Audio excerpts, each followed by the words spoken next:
Usa ka pagtuo, usa ka tingog, usa ka katawhan.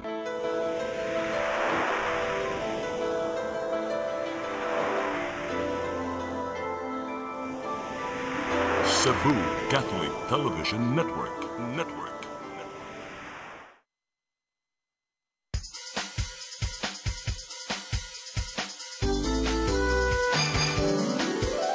Hello Cebu, maayong buntag.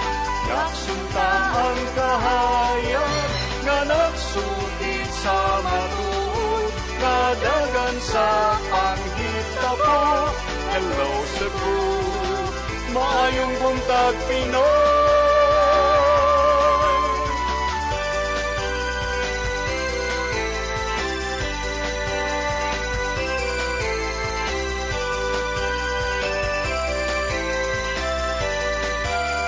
Ang katutulungan sa mga katawhan. Hello Cebu, hello Cebu, maayong buntag Pinoy, maayong buntag Pinoy, maayong buntag Pinoy.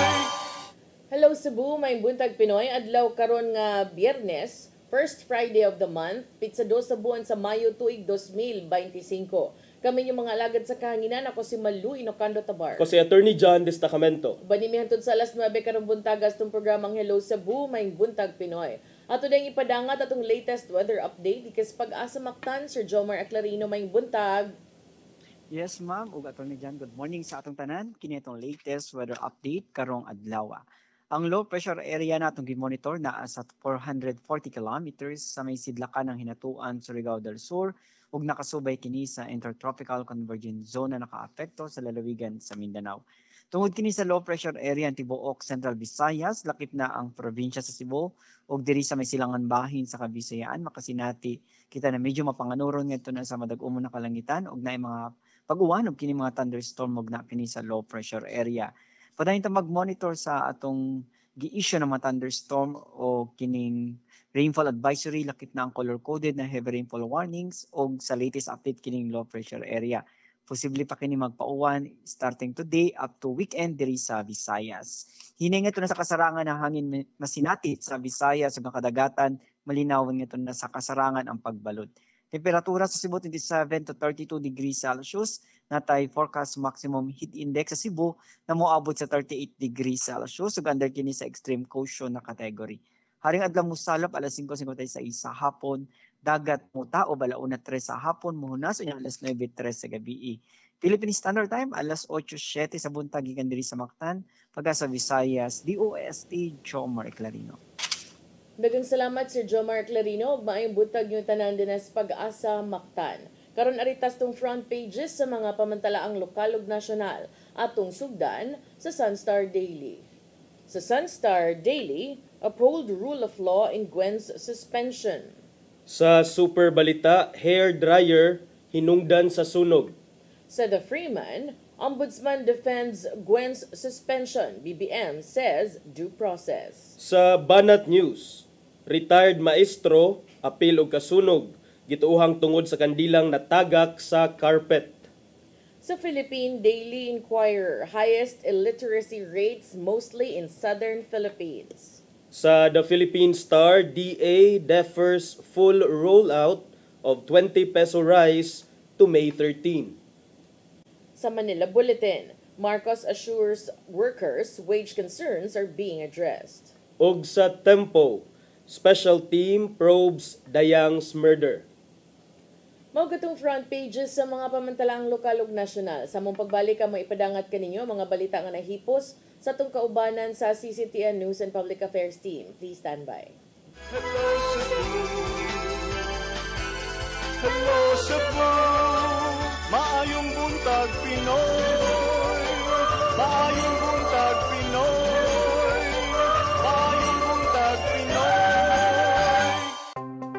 Discover the beauty of the Philippines.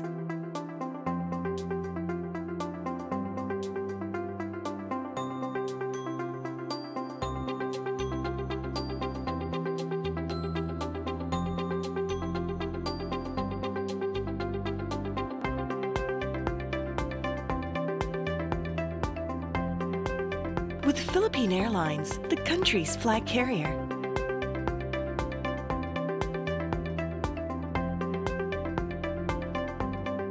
The airline that lets you feel the warmth of the nation.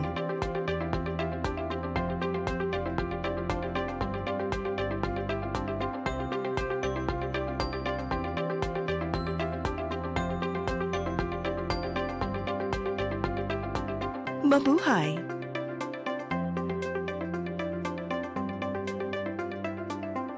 Kaiba sa mga politiko, matagal nang ginagawa ni Ariel Querubin ang ipaglaban tayo. Kahit sariling buhay inaalay. Ngayon, iba ang laban. Pero tuloy ang misyon ni Ariel Querubin, ang ipaglaban tayo. Kung medalya ang sukatan at hindi pera, si Ariel Querubin ang ating bayani na karapat-dapat sa Senado. Pag may Ariel Querubin sa Senado, may bayani tayo sigurado.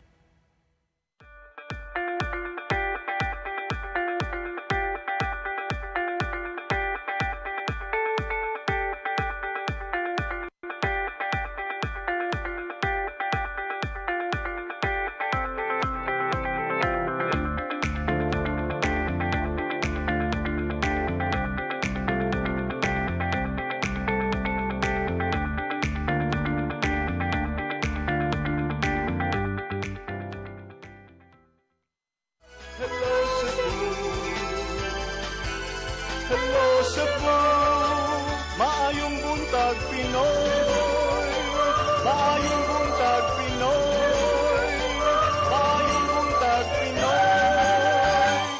Balik sa Hello Cebu, may buntag Pinoy ug karon sa atong mga balita. Nagunas to mga balita karong buntaga, kapulisan sa dakbayan sa Sugbo mihulagway nga nagmalinahon ra ang gihimong lihok protesta sa mga militanteng pundok ug hugpong sa mga mamumuo atol sa Labor Day. Ang kasayuran ihatod ni Arnold Bustamante. Giulagway sa kapulisan sa dakbayan sa Sugbo nga malinahon ug hapsay ra ang gihimong lihok protesta sa mga progresibong grupo ug hugpong sa mga mamumuo atol sa pagsaulog sa Labor Day. Nagmarcha ang mga militanteng pundok gikan sa Fuente Osmeña Rotunda paingon sa Dalan Colon. Din dito nila gihimo ang ilang programa aron ipadayag ang ilang demanda sa gobyerno. Mato ni Police Lieutenant Colonel Maria Teresa Makatangay, Deputy City Director for Operations sa Cebu City Police Office, nga wala ra makahatag og problema sa seguridad gani wala ra usab sila magdugay. Sama sa naandan, nag-andam ang CCPO og team sa Civil Disturbance Management Team kun CDM kuno galing mohimog kagubot ang mga cause-oriented groups apan gibutyag ni Makatangay nga wala ra sila makadeploy tungod kay malinawon raman ang gihimong rally. So far we are glad that we did not resort into that kind of deployment today because peaceful raman pod ang nahitabo nga mao nga pundok nila and pagkahuman nag-disperse raman pod sila dayon. Giulagway ni Makatangay nga lahi ang mga progresibong grupo sa Sugbo sa laing lugar sa nasod nga mohimo og bayulenting buhat. Gibanabana sa kapulisan nga moabot sa usa ka gatos ka mga tawo ang misalmot sa lihok protesta sa mga militanteng pundok. Arnold Bustamante, CCTV News. Samtang Dole 7 ni isu na og stoppage order sa gitrabahong building nga nahugno sud sa Cebu Light Industrial Park sa dakbayan sa Lapu-Lapu niadtong miaging semana. Gipatawag na usab sa maong ahensya ang kumpanya nga nagpatrabaho niini. Ang kasayuran nihatod ni Crystal Joy Filerca. Ni-issue na og stoppage order ang Department of Labor and Employment 7 sa gitrabahong building nga nahugno sulod sa Cebu Light Industrial Park sa Barangay Basak, Lapu-Lapu City ni adtong Abril 26 sa gabii. Mahinumduman nga sa mong insidente, usa ka 50 anyos nga trabahante nga taga-dakbayan sa Mandawi ang nakalas, samtang 5 ang naangol. Gibutyag ni Dole 7 Director Attorney Roy Buenafe nga ila kining giimbestigaran ug nasuta ang hinungdan sa daling kamatayon sa biktima. Ang hinungdan, ang canopy nga gi-install nila ni collapse unya dito na hagbong sa iyang gitungtungan pod nga scaffold. So nahitabo wala siya naka-anchor sa iyang scaffold. So nalagpot siya kadto sa ubos unya mo hinungdan sa iyang injury. Gidala dito sa usa ka pribadong ospital pero gideclare sa doktor nga dead on arrival. Base sa resulta sa ilang investigasyon, gikinahanglan gyud ang pag-issue og stoppage order. Already issued a stoppage order, no, atong ipahunong tanan nga mga heights work, no, related to heights. Dugang pa sa regional director nga iyan ang gipatawag ngadto sa iyang buhatan ang kumpanya nga nagpatukod niini aron sa pagtubag sa ilang nabuhat nga kalapasan nga nasuta sa Dole 7 atol sa ilang investigasyon. Crystal Joy Felerca, CCTN News. Sa laing bahin, Mandaue City Treasurer's Office nag-andam sa mga nadawat nga election paraphernalia alang na sa pag-deliver ngadto sa mga presinto tanang sakop sa buhatan ang moserbisyo sa eleksyon. Ang kasayuran ihatod ni Mary Rosa Garino. Gisugda na kaganinang buntag sa sakop sa Mandaue City Treasurer's Office ang pagbutang og sticker label sa mga ballot boxes. Ti mailhan kung asa kini nga presinto i-deliver o ibutang. Ang mga ballot boxes i-deliver sa polling precincts karong Mayo 6, samtang ang ubang mga election supplies ang ihatod sunod semana sa dili pa ang adlaw sa eleksyon. Ang mga election paraphernalia nga nadawat sa Treasurer's Office naglakip sa secrecy folder, thumbprint taker, ballot boxes ug BIR forms. Sa ninglabay nga mga semana, gibahig na nila ang maong mga supplies kung asa kini nga presinto. Aron matutukan ang mga paraphernalia, gi-check kini matag human sa ilang office hours. This kay sa among regular operations usahay di man gyud mi ka kinahanglan gyud siya focus gyud nga mo check sa content sa mga materials. So mo to after office hours ana na mo i-check tanang materials para inag-receive wa may distribute wa nay problema. Gipaabot na lang nga madawat sa City Treasurer's Office mawang metal seal alang sa mga ballot boxes og serial number sa paper og plastic seal. Tanan nilang personnel nga moabot sa kapin usa ka gatos ang moserbisyo sa eleksyon. Nag-groupings me so tanang treasury personnel so gi-assign mig barangays so tong mga barangays assign sa moa mutamo ang last check gyud ang completeness sa materials kay para i-distribute sila sa mo confirm na complete. Mary Rose Sagarino, CCTN News. Sa laing balita, hingpit ng gilusad dinhi sa Sugbo ang tag 20 pesos kada kilo nga NFA rice diin gitambungan kini sa mga dagkong opisyal sa gabinete kagahapon. Sa kasamtangan ang Sugbo lang kun ang probinsya sa Sugbo lang ang LGU nga maoy makapadayon sa maong programa human nakakuha og election exemption sa election ban gikan sa COMELEC. Ang kasayuran ihatod ni Gian Navarro. Penting bigas, meron na. So ngayon mag-umpisa na ako tayo ng penting bigas sa Kadiwa. Buntag pa lang gipaabot na sa mga Sugboanon ang baratong bugas gikan sa National Food Authority diin tag 20 pesos kada kilo ang baligya. Tuyong gilusad sa Sugbo ang pilot implementation sa P20 Benteng Bigas meron na program dungan ang ubang mga lugar sa Kabisayan. Gisaksiyan mismo ni Agriculture Secretary Francisco Tiu Laurel Jr. ug ubang mga opisyal sa gobyerno ang hingpit ka pagsugod sa mong programa. Gipakita og gipamatud-an usab nilang Tiu Laurel inubanan ni Cebu Governor Gwendolyn Garcia ang kalidad sa locally milled premium NFA rice gikan sa pagtakos hangtod na sa paglungag og pagtilaw. Kini aron pamatud-an nga maayo ang matang sa bugas ug dili bukbukon. Sukwahi sinimong pasiatab gikan sa mga kritiko. Our leader will always, keep it in mind and think it over, and consult with other people in the government and even maybe may mga private consultants siya para masuri ito na mabuti. Butang ang giuyunan kini sa mga namalit sa mga bugas kagilangkuban sa mga kabus ug ubang naa sa vulnerable sector. Suma paning namuyo gikan sa Barangay Apas, Cebu City nga lahi ang matang sa NFA rice itandi sa mga mahalong bugas nga iyang napalit sa merkado. Nakabili ako ng 58 per kilo. Okay, nakauyon ka aning mo nga na kita ron nga bugas, ma'am? Oo, bibili nga ako eh. Sa kasamtangan, ang Sugbo pa mo'y makapadayon sa mong programa o may mong gamiton ubos sa Sugbo Merkadong Barato Program. Sumapa ni Gobernador Garcia nga nakakuha ng daan og exemption sa election ban gikan sa Commission on Elections ang SMB. Diin dihan na ibaligya ang baratong bugas gikan sa NFA. Helping the farmers sell their own products, much like what is going on sa Kadiwa. In every town, in every city, in the entire province of Cebu, that is an ongoing program. And that is why I got it from the chairman himself na for the province of Cebu, pwede naman this program can go on. Ang pagpaygayon lang sa launching sa 20 pesos kada kilong bugas may gidukutan sa COMELEC. Mao makapadayon ang ubang LGU inigliwas na sa eleksyon o Mayo 13. Gawas lang kung nakakuha usab ang ubang probinsya o lokalidad og exemption sa election ban. There might be a little effect, of course. We cannot deny that, but sa quantity naman na available per province, hindi naman, it cannot really serve the whole population of each province. Giapon nun sa NFA 7 ang allocation sa bugas ngadto sa mga LGUs aron makabuylo na usab sa pagbaligya og baratong bugas. We allocate yun sa mga LGUs para po dito sa programa. So dito sa capital, sa provincial capital, 500 po yung natin dito. Allocation as per their requirement for this day. So sila po yung nag-request through FTI.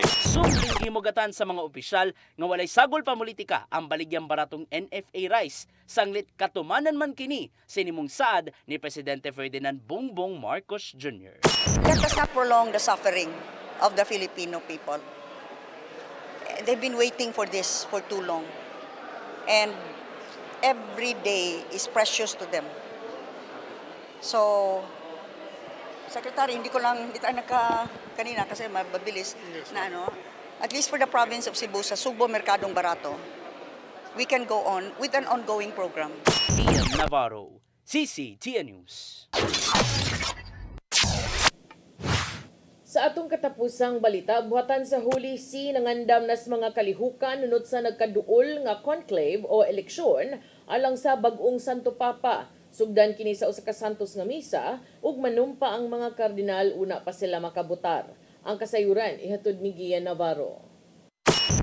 Giandam na sa mga kardinal ang mga kalihukan nunot na sa nagkaduol nilang eleksyon sa pagpilaw bag-ong Santo Papa kun conclave. Matod sa Holy See Press Office, sugdan kini pinagi sa Santos nga misa karong Mayo 7 alas 4 sa hapon oras sa Pilipinas sulod sa St. Peter's Basilica sa Vatican City.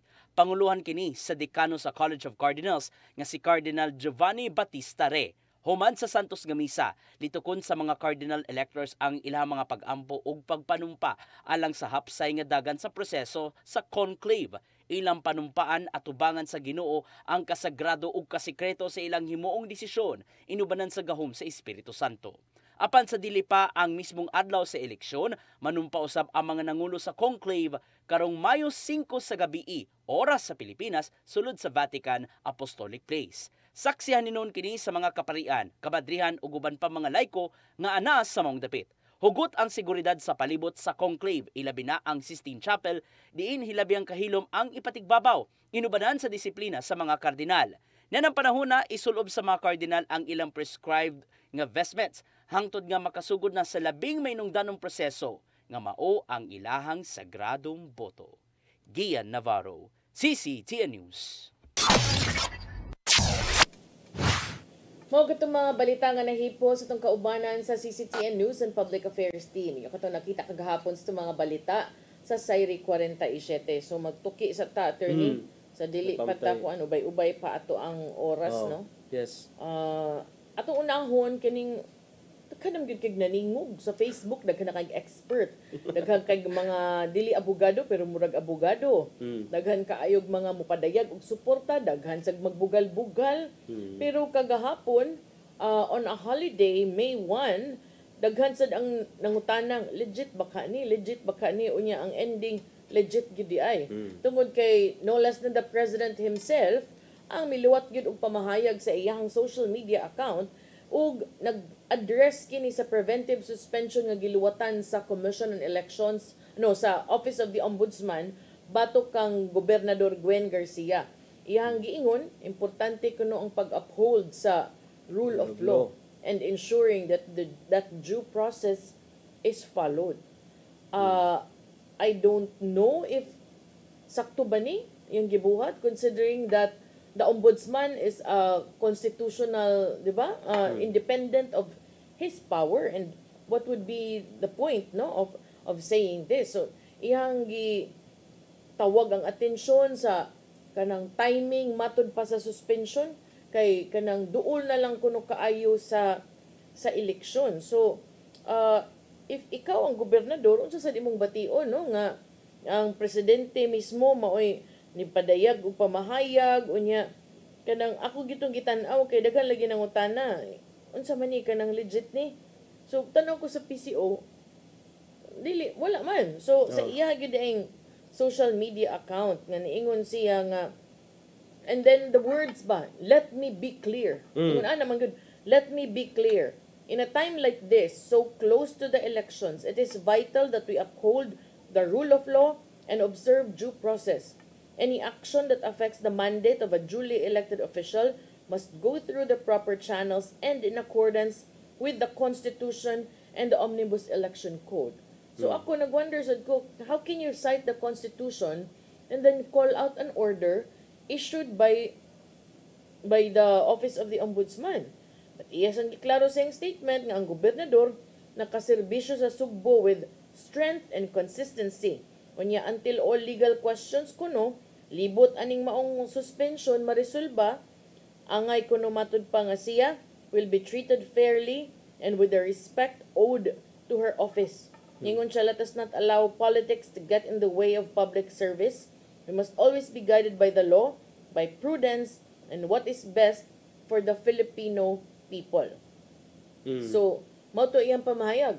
So, no less than the president. The president himself, although not a lawyer, but the president. Not a lawyer, no? but I would understand, partner, nga no, there is some wisdom nga nung ang president must not really intervene, but has something to say because the president exercises supervision over the LGUs. So, kung ang imong mga LGUs diha, maybe gi-oppress na or wala ni follow sa balaod or maybe gipang but if you feel gi-harass, then I think that you have the right to say, issue a statement. But you are the most powerful person in the country. What will that say also to the government bodies? And especially election season.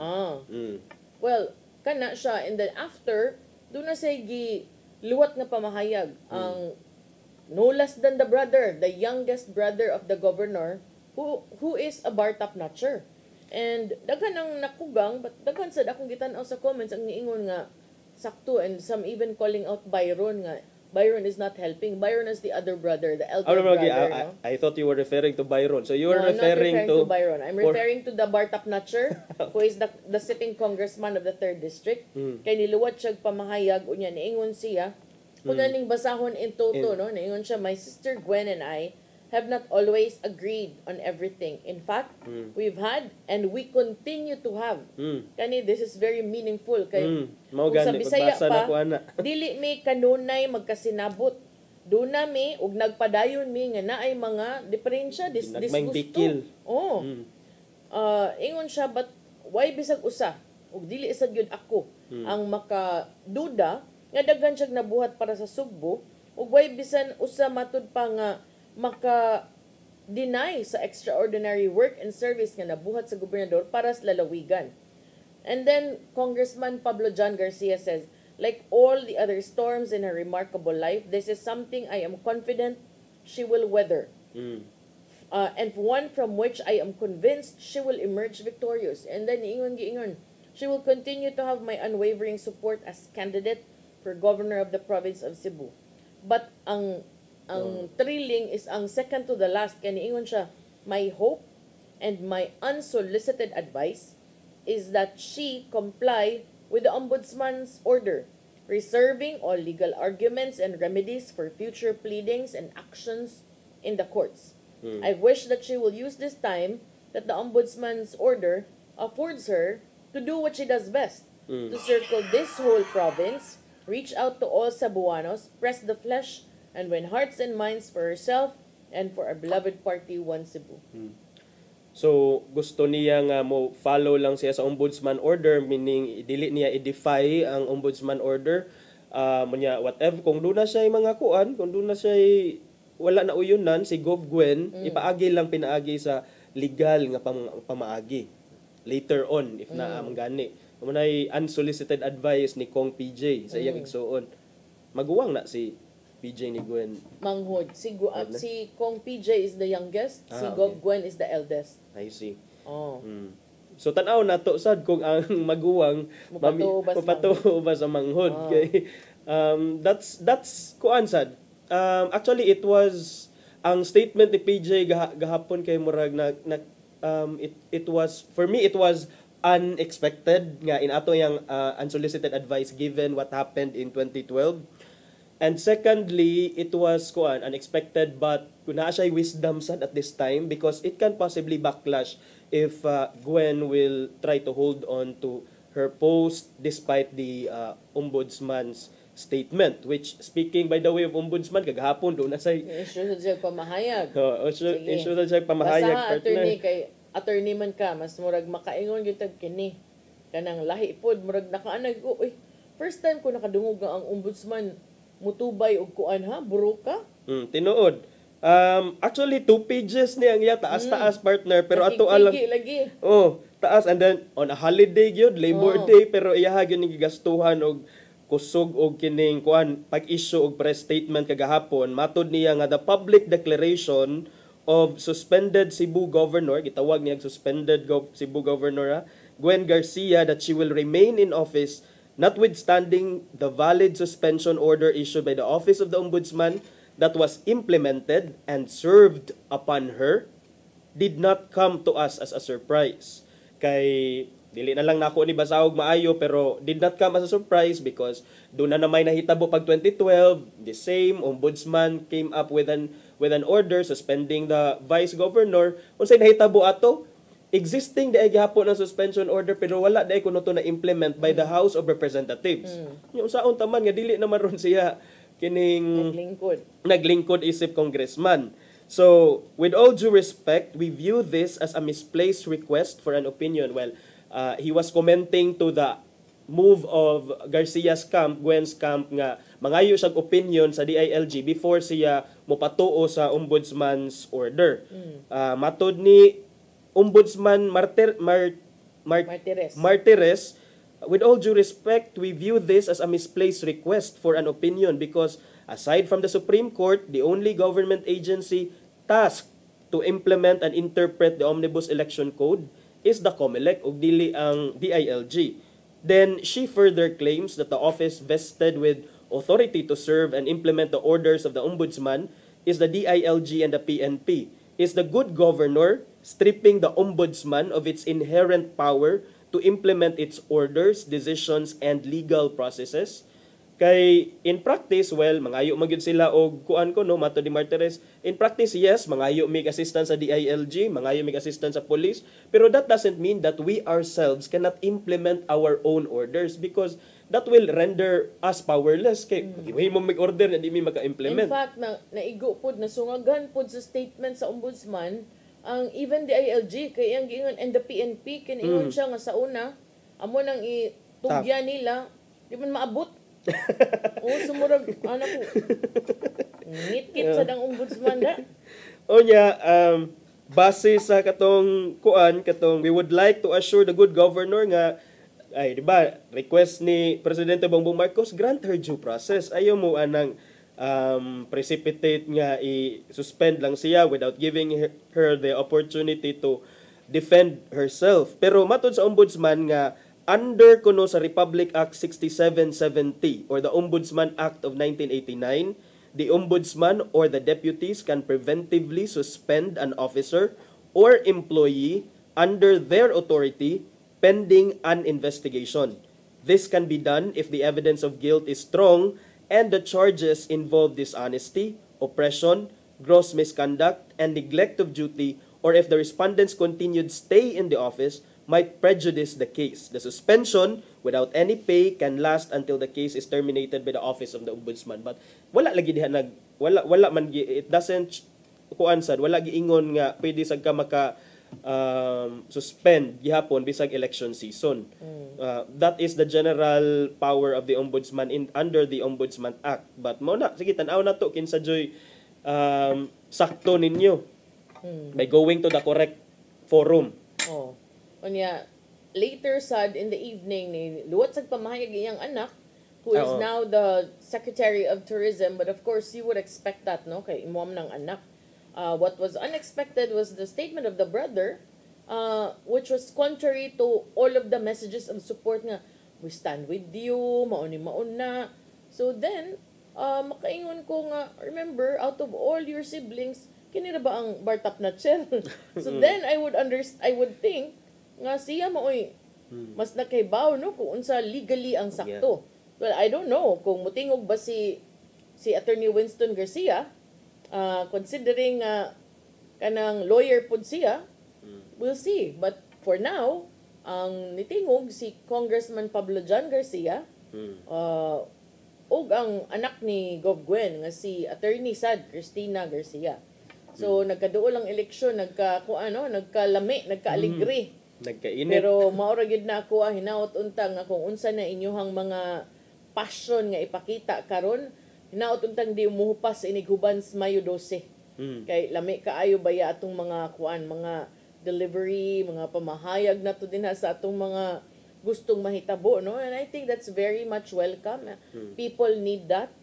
Unya kani pong suporta ngayon gipakita sa gobernador karon, ako sang pangutana kung magkinaunsa ang resulta sa Mayo 12, napabasag ka ni.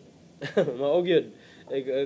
Basin sag mahilom lag kalit, pero kaning I appreciate what Kong PJ said dito sa ayang advice ba nga may pa na lang ang imong energy adto na lang na nimo ihatag sa imong mangampanya na lang ka didto. Ibubo na nimo sa mga tao kaysa anang mga inana nga butang tan-aw nato. And I don't think nga iyahaning tagad kay wa man niya gi-reaction wa sad niya gi-share sa iyang basig di sila personal followers. No, they are. Wa niya gi-share sa Facebook page, then unsa man atong masabot ani wa kakauyon sa tambag. And then if that's the case, unsa gyud ay imong gusto rang paminawon katurang mga daig nimo, then we'll see, no? Kay I'm sure it's also not easy for Congressman Pablo John Garcia to say that. He normally stays silent. Or takes her side. And for him to say that, that also says a lot, no? Kay I'm sure nagtanaw sa mga merits o sa mga kaso. Pero pag GC na lang siguro mo di wala mo GC. Nasa na sila GC. Nasa na sila text messaging. Unya, saman, padayon pa ta. So, mo break sa ta. Unya, mo balik ta kanatay mga bisita ron ng buntaga. At tangi sa itong pagbalik itong pagbisita, please stand by. Hello Cebu, hello Cebu, maayong buntag Pinoy, maayong buntag Pinoy, maayong buntag Pinoy. Discover the beauty of the Philippines.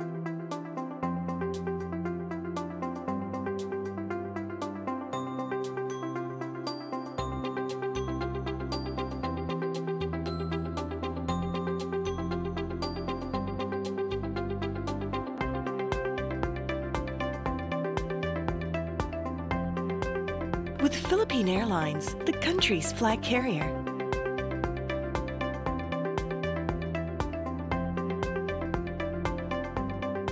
The airline that lets you feel the warmth of the nation.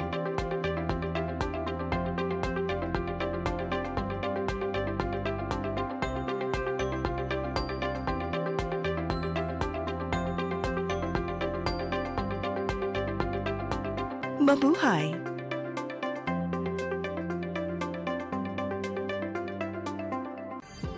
Ito ang programa kung saan magko-collaborate ang ating mga ozone doctors para ibahagi ang kanilang kaalamang medikal. I believe with all my heart that the Lord is allowing us to understand that He's the one who are extending this life and we have to really take care of our body. Yes. Matag episode, among ipaambit ninyo ang mga healing testimonies. Every day, pagising mo, iisip ko kung ilang taon na lang yung nakatagal ko, yung ganun. This is your path to a new start. OzoneMed Wellness Clinic New Start. Mapapanood every Saturday, 8 to 9 a.m. Og ang replay airing matag Miyerkules, 1:00 hangtod 2:00 sa hapon. Dinhi lang sa CCTN Channel 47.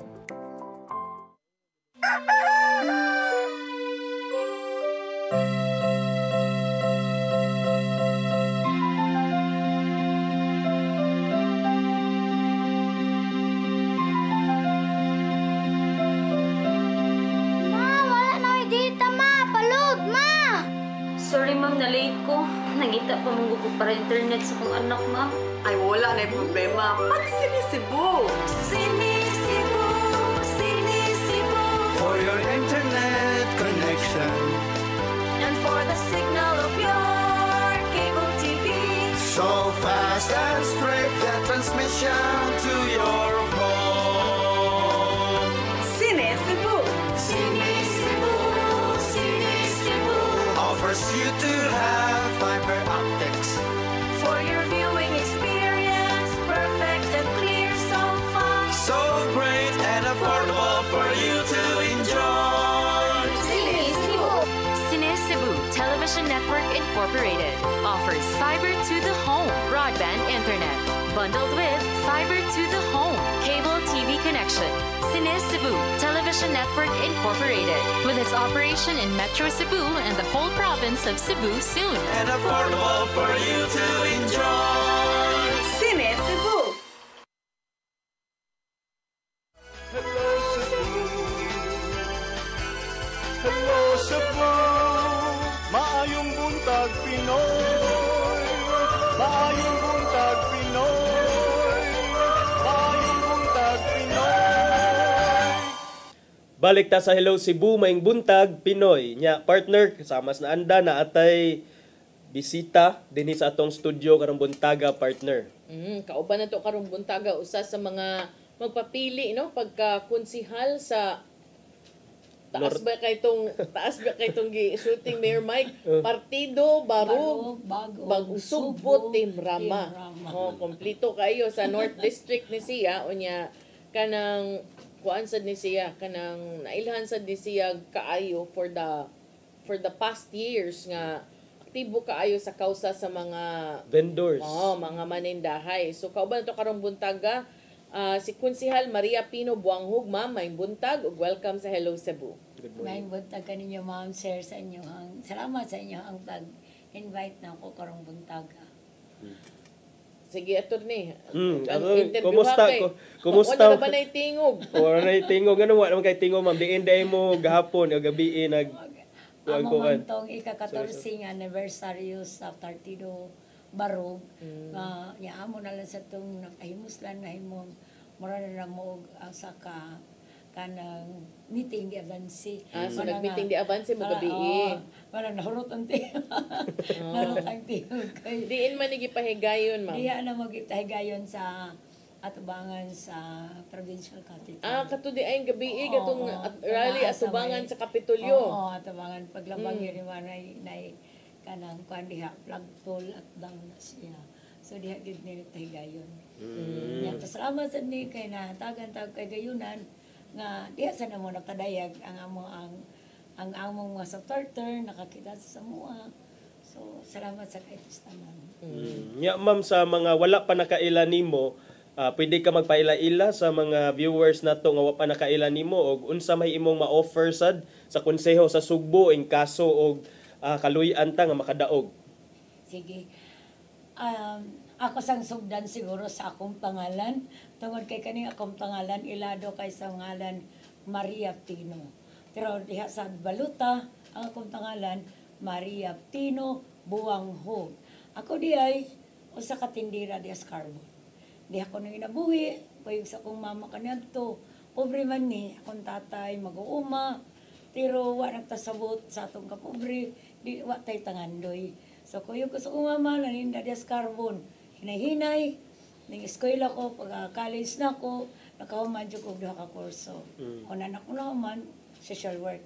So social worker ko, and then, gi-organize na ko ang akong mga kaubanan, ng mga vendors, because doon nami kaagi sa among pagpanginabuhi na kanang gitawag bitaw nga luoy kay ka every now and then kukuron ka every now and then dakupon ka and then nakasuway gyud kang giligsan imong baligyaon nasuwayan ta gini mo nga nabastro ko Armalite because I will fight for my Kanus ana nahitabo ma'am? Nahitabo na tanawon sa wala taang EDSA revolution. Kay kaniadto dugay naman ko. Then nahimo kong leader sa atong mga vendors. That was 1985, 40 years na karon. And then sa gingon na ako, di ako nang inabuhi. Dayon nagtake og lain course, nahimo kong maestra. But akong gihatag wa ko modayon og kanang tudlo instead nga motudlo ko akong gihatag sa akong makaigsunan nga mga ang akong mga tabang tungod kay na feel na ko nga akong kaagi kaniadto mo nga sa sige na ko og tabang nila di sa dako ikauo nga karon nakita ang siguro ninyo ang atong makaigsunan na hinahinay na nagiila sa katilingban ug naa nakatoy nabuhi datlin sa kadalanan. Konsehal sa Kus Barangay Ernita, 17 sad ko katuig nga nanildi nahimong konsehal diha unya sa akong 17 katuig nga tanerdisyo o tat katuig talanggani ko diha nakadawat kog award as the most outstanding women in barangay politics and governance. Tindira ra gyud ni siya. Pero ang pasot kanuna kinangingon ako, tindira ko, babae ko, atan aduna ko'y pangandoy nga motabang o mosilbis katawhan. Indot. So mauday na gusto kag i-empower ang mga kababayan, labi na katong mga vendors mahimong tingog sa mga manindahay dinha sa konseho. O medyo curious sad ko ma'am, pag hitabo atong katong joint venture gani sa city government o sa Freedom Park, diha apil man na sa covered man na sa imong barangay no? O unsa man sad ang imuhang tabang nga nahatag adto sa mga manindahay? Sa tinuod lang, grabe ang struggle na mo adto. Ladi na sa taghitabo during pandemic time. Nag-istorya na may kauban sa kumakabanan, usahay dili nila masabtan ang akong pamagi sa pagsulban sa problema. Ako silang giingnan nga ako na amang kuskudiro makasud man ko anytime sa City Hall, I can bring our agenda. And then kamo pwede ra gyud nga mulakaw dito kay atil sa part na nasa imong pagkidisog dunay mo siyagit og dunay sa imong makikistorya. Ang negosasyon dako kay nagtatil sa kung gusto ka makikisog. So natuhigayon ang akong gibuhat. Ang tagitinsan ako sa kong makaigsunan, nagsiguro ko nga mahatagan og tatil nga among magunitan. Kay kami manggod nga mga ambulant vendors, ang amo raging tatil nga gigunitan, ang ticket ragyod amo sa matag. Ang kaso ni Gob, wala may gitawag og mayor's permit. Mo na nga makaingon medyo sa 20 kasako pa na among ticket diha. Ug ingon ang gobyerno mo diha wala na gyud na. So what I did, sige kong negosasyon, apil sa negosasyon dito. And then sa giingon na ready naman to, napirmahan naman. Diha naman may naside ato nga pirmado na. Ang amo na lang kita ni kamutan na to nga aduna may magunitan nga patil. And before na tong dihay na groundbreaking, ang usagid si Softac yung kung mag-groundbreaking because wala may gigunitan nga amo ang kasiguruan nga makapabilin mis pagpaninda. Pero gitukod bantong technical working group diha aron pag-discuss ang mga problema. Then diha nato ning gawas nga certificate nga nag-ingon nga kami ang beneficiary sa merkado sa ayang kalambuan. Na dito firmado sa mayor, firmado sa Megawide, atil ang kapitan, atil ko, atil tagyod ang market administrator. So matay sila gigunit-gunitan in tao na mo, pero ang naitabo katong among gigunitan nga tatil murag fake rasad to kay wala may kitawag nato. Dili kita abogado no, ang konon tamang ina di ta abogado, but later on I realized nga this is a waste of paper. Ladi na nga gibaligya. Kung nakahiramdam mo nga dunay mga nadaktan nga namaligya og certification, that is mao to siya usa sa certification nga among gitaning kamutan nga ang tao nga makatinda din na katong mga kaigsunan na itong anaan na gidin na. Pero na yun, na-tainted naman to. Nga dahil ang kaduhan, ngayon ko nga marag di man ta abogado, but later on na-realize na mo, there is no resolution nga nag-ingon nga kami or si Mayor Lavella can sign the agreement, can sign the certification. Kami sad mismo, wala sa anang council resolution. So makaingon lang ta ba, marabag, sige na lang na, haron nga mahilom na sila ba atong tanan na something yun ana na realize na nako later on that wa nagpasabot nga naay ingon adto amo gyatong tadayon nga gibarugan nga okay ra gyud mis kalambuan tadayon sa kalambuan ayaw lang in taon hilakti ang kaptang ginabuhian sa atong mga kaigsuonan ug ayaw in taon himua nga pribado ang usa ka pampublikong merkado. Nya ikaw karon ma'am imong gipresentar imong kaugalingon isip tingog sa mga manindahay. Ikaw kahibaw ka unsay mga yango unsay mga problema sa mga manindahay, unsa pay mga problema nilang angayan natong solusyonan ma'am or mahatagan natong aksyon. Okay, atala ni klaron ha. Dili lang ko tingog sa manindahay. Okay.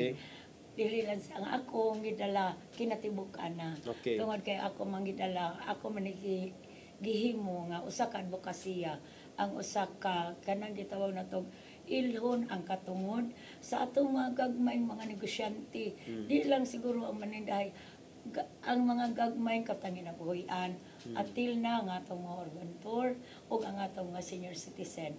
So unsa pa man ay ang sa atong mga kaigsunan karong manindahay. As of now, saltihan ta mo, dugay na kay ni among grupo, it is 1985, usa ta gyud ang among gitangandoy nga ang gitawag namo nga ilhon or a regulatory ordinance providing nga ang mga vendors ilhon diha sa lugar nga iya gitong ginabuhian.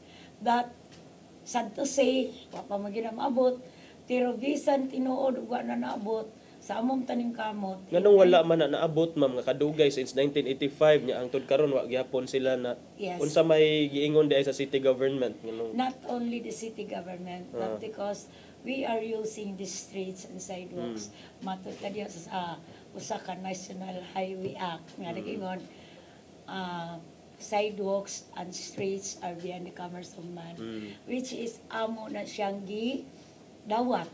But we are here sharing. Hangyo lang ni, share lang ni. That's why I'm happy that it was in 1990 nga among gitos ang mga ordinansa. Dayon na 2014 na-approve na siya ang usa ka regulatory board nga mao ang karon ang among gigamit nga makita ninyo ang mga manindahay nga anaaron sa mga daplin sa kadalanan. Makita ninyo sila nga pareho gidakon, may ID. That was an ordinance created a local special body under the office of the mayor, and we call it GASA. And then so I was GASA. there. I was part of GASA, and I'm happy nga dakana siya karon among gigunitan. That is only a kanang small taste of theater, pero for us that is our life. Kinabuhi na namo. Mano nga sa karon wa nagkasabot nga mohunong ta diha.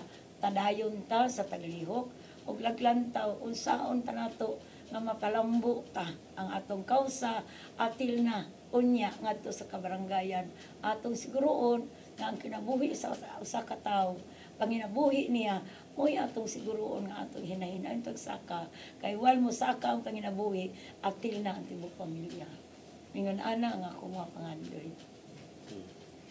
Okay, unya kuan lang, curious lang ko, Cons, kay sa imuhang taud-taud nga eksperyensya sa pagpaninda o niya pagkakonsihal, sa kadaghang nagpapili pagka-mayor, nganong kanimang grupo hay mong giubanan? Yes, tinuod lang, lahi ko mapakatao. Kay ba ko, I will always abide what is the majority. Kami sa mong grupo, if you remember, BUTK ko sa una, kauban ko ni kauban ni Mayor Mike, Mayor Tammy. But pagbuwag nilang duha, what I did, akong gihimo consultation with the leaders, and then it comes up nga ang tanan leader ari ni Mayor Mike Rama. And then, hangtod karon di gina nako buhaton ang usak.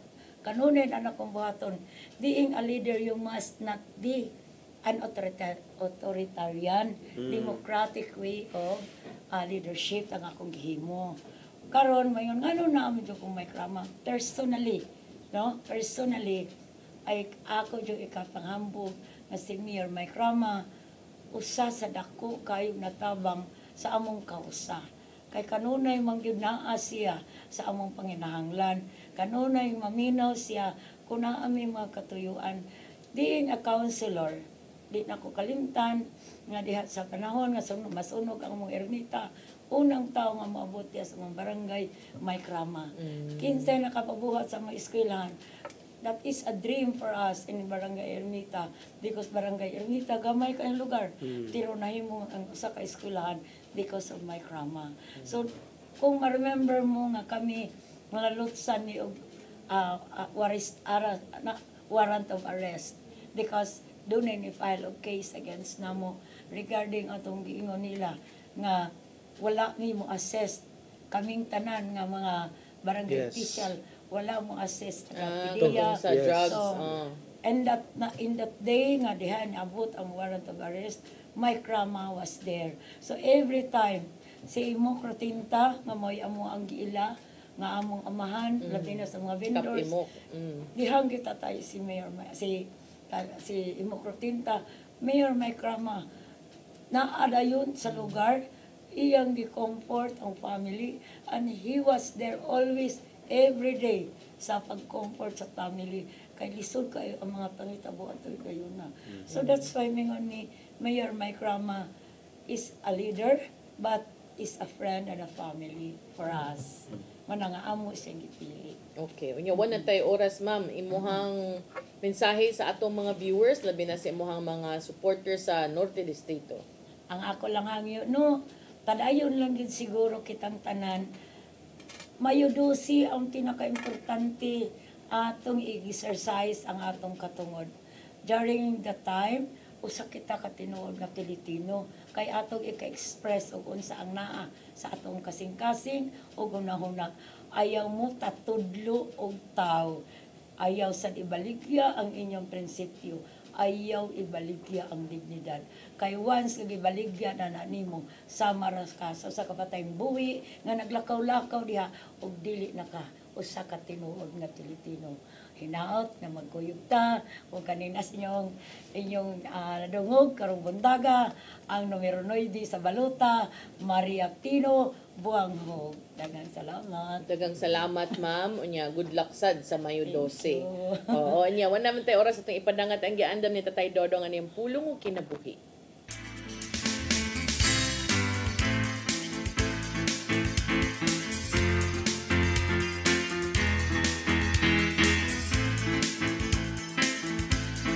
Ang pulong mo, ang diwat sa garang ko. Ang paghatag sa usa ka kinabuhi alang sa usa ka higala dili sayo. Apan gihimo kini ni Jesus.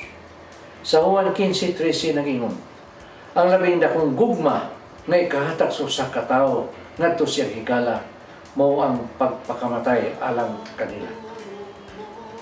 Kamo akong mga higala, kung buhaton ninyo ang gisugo ko kaninyo, tingali kita makapangutana.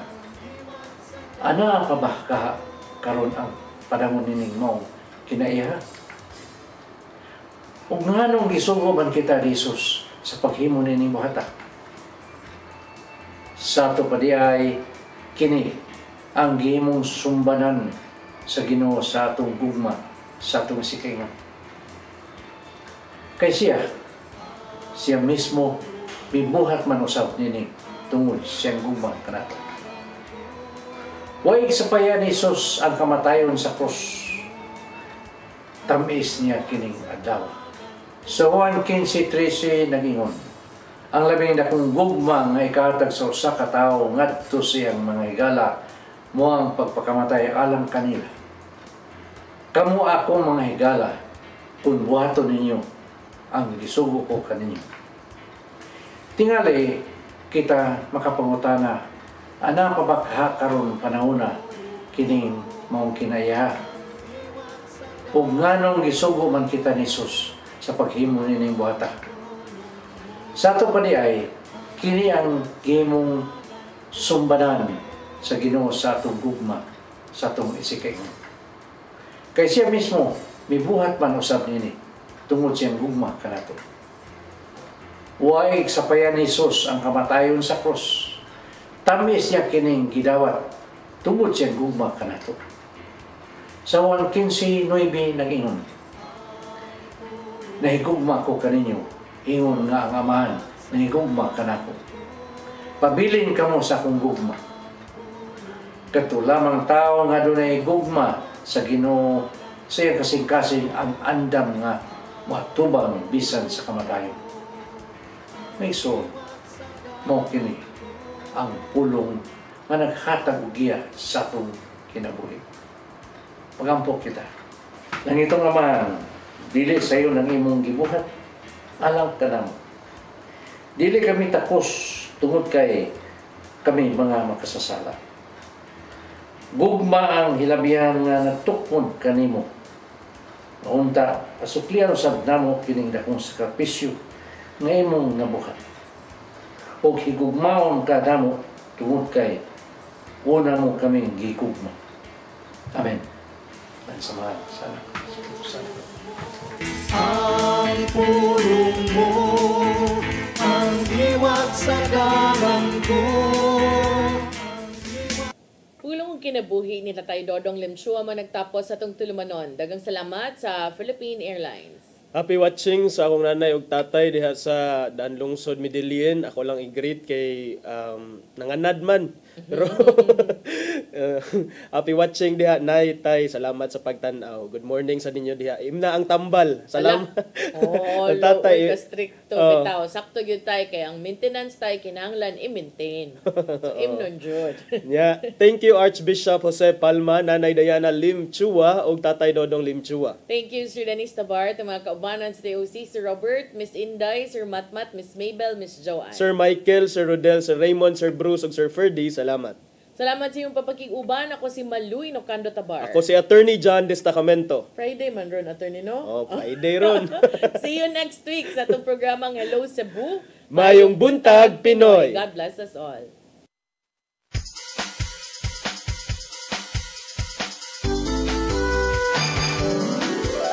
Hello Cebu, mayong buntag.